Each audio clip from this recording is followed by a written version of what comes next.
So I just wanted to do a quick little video here. If you guys haven't seen it on Instagram yet, which if you're not following, you probably should because there's a lot more up to date on there. But I bought a second 1025R for winter.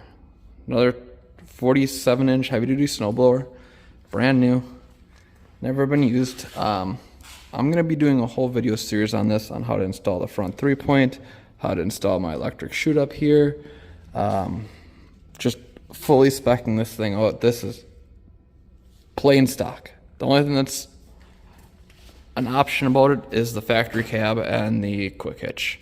But plain stock tractor, VersaTurf tires, no wheel weights, nothing. The snowblower I already shot a video on putting on that I need to edit yet. But before I post that video, I wanted to kind of explain my theory here. So, you know, once again, plain stock tractor. It's kind of tucked in here. There's some things I like about this tractor, some things I hate about this tractor already, but yeah.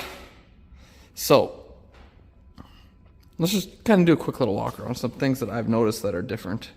So for one thing, once again, front 3-point hitch. This has the new frame. I'll show you on the other side. It's maybe a little easier to see on the other side, but you can see everything in there. But as you look at this frame here, see how thick that is?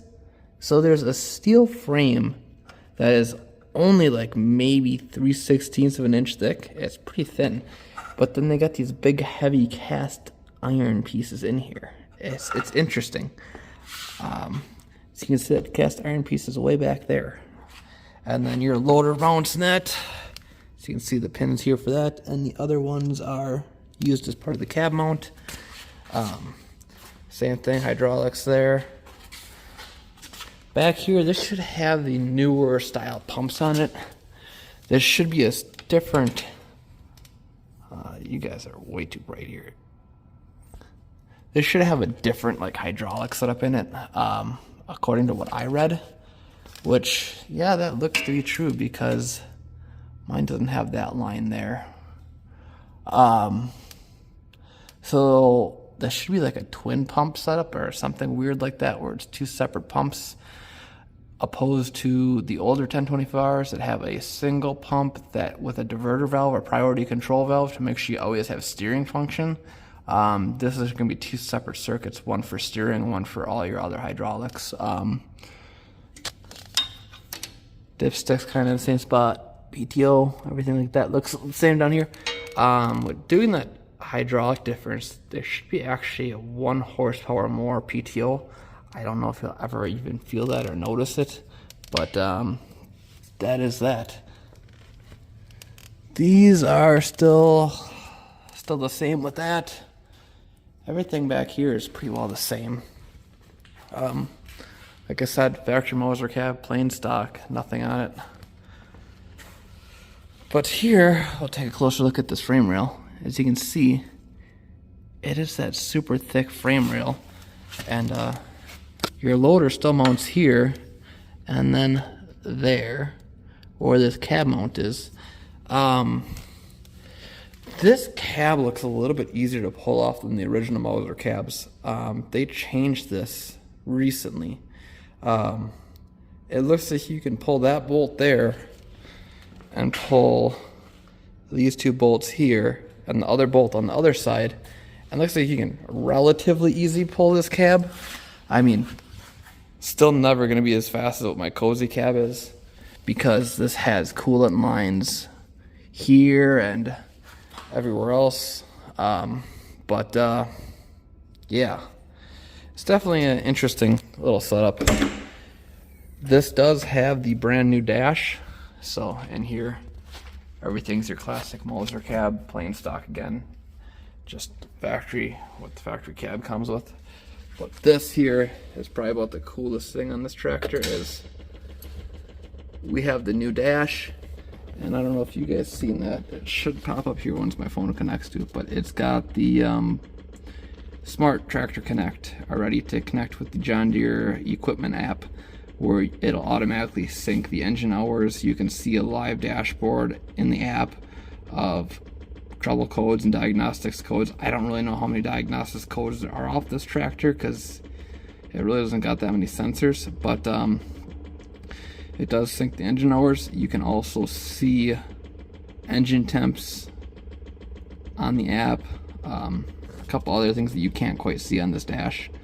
But as you can see there, the hours, yeah, she's new. She hasn't really got a lot of use. Just basically putting the hitch on it and driving it over here for storage. Beacon lights sitting in here. So let me walk to the other side and show you another thing I like. Like I said, this is kind of just be a quick overview. I do like these lights. They seem a little bit more heavy duty than what the other ones are. But if you look in here, I really do like the hand parking brake. So there is no more parking brake up here. You just have your cruise control up here, and here is your parking brake now. It's kind of nice because with it here, I've had people drive off with it on. Here, it's kind of in the way for your foot, so you notice it. And that's it disengaged. And that's it engaged. I actually gonna see if I can't put that on my other 1025R, to be honest with you. One of the other really nice things that I like is where this exhaust comes out. It comes straight out here above the tire. It's not sitting up your frame, your hitch, all that. It shouldn't sit up your loader. I am actually going to order loader mounts for this tonight to put on here. But this comes out on a really nice angle. I really do like that. If we walk back to this side again. One of the things I do hate that's going to get addressed here shortly with a little mod is the fact you have to get something to release that hood all the time. So in here, if we look at that exhaust, it just goes straight down. When you do order the Mauser cab, you get the bigger alternator. This is a 55 amp alternator instead of the 35 amp alternator. One of the things I do think is kind of chintzy is the way they mount this coolant reservoir and the way this line's kind of just ran. It's just not really the nicest. Everything else is pretty much the same as the other tractor, except for these have the LED lights.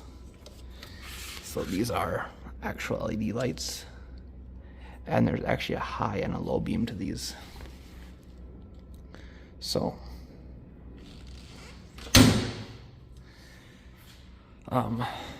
this is where your washer sprays out for your window. I gotta put this key back in here before I forget about it. This also has the newer side console dash thing where you actually have the 4 spots for switches over here. Really do like that. No USB. I don't know, where was there USB? Yeah, sorry, I lied. This one, I thought there was USB.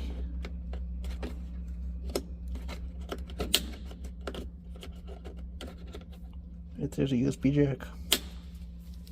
I'm trying to hold my light here at the same time. Up here is just blank ones with one spare.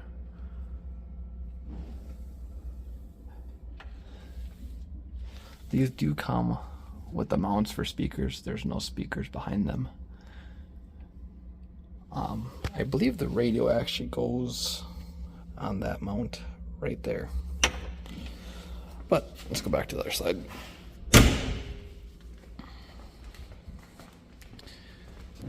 We'll show you these lights.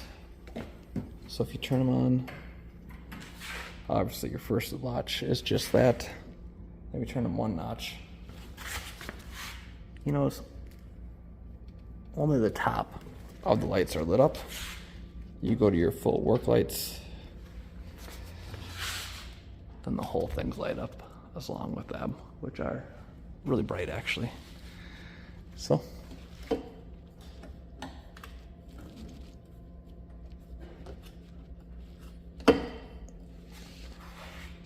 yeah, I can actually turn the lights off for you.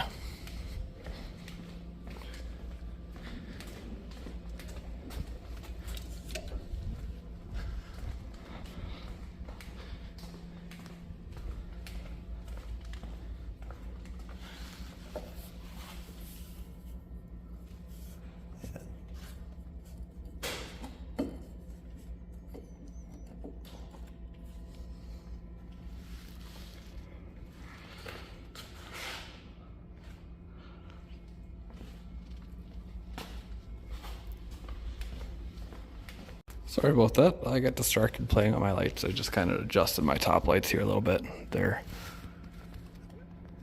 super loose. They need to be tightened up, but these things might come off. The number of times I've smashed my head on these stupid mirrors is ridiculous. Yeah. So that were the few things I noticed with the tractor. Everything else underneath the hood seems to be the same. Exhaust. Like I said, you get the cab, you get the 55 amp alternator. I gotta get a block heater to put a block heater in here yet. I want to show you guys a video how to do that. This will probably get the what's it? RDO Equipment's grill cover. Axle seem to be the same. Everything with the snowblower is identical to my other snowblower, which is at home. Fuel's still the same. Now, John Deere, you put this nice dash, but yet we keep the stupid fuel gauge here. There is no fuel gauge in the dash. Second thing I just remembered again is the driver's side has a nice strut on it.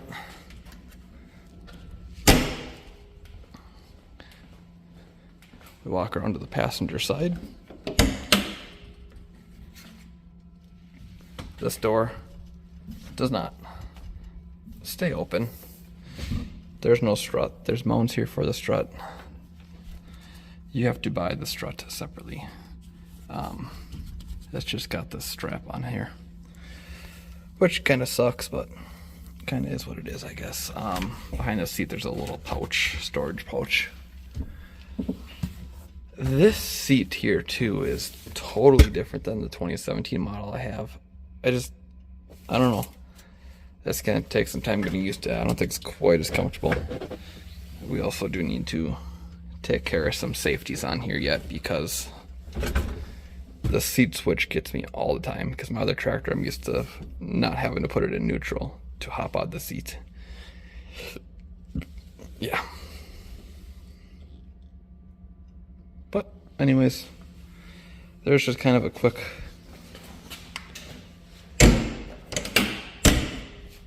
look at my brand new 2025 1025R.